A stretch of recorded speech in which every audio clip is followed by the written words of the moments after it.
lähevad ka kiilid ja päevaliblikad siis kirja.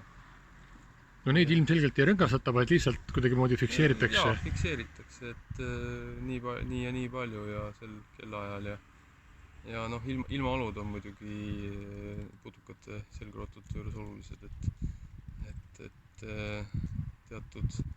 teatud tuultega ja teatud temperatuuriga päiksepaistelisega see liikumine neil on nagu sagedasem.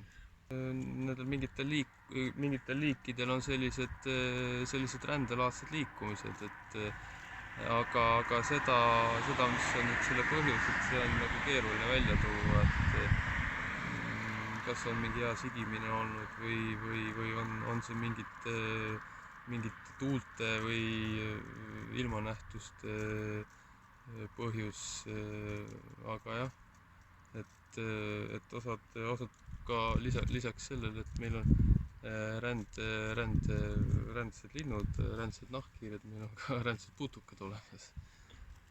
Siis ei läinudki väga kaua aega, õnneks mõnda tuleb ajada 10 minutit, aga nii võtame ta ilusti niimoodi sellisesse asendisse, no väga ilus.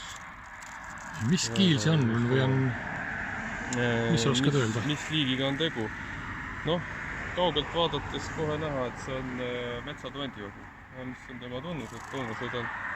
Tunnused on see ilus naelakene siin selja peal. See roheline suur nael. Nii, paneme ta kokku tagasi. Nii, ja tegu on isasega.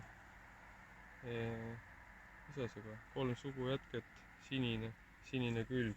Emased on täiesti rohelised.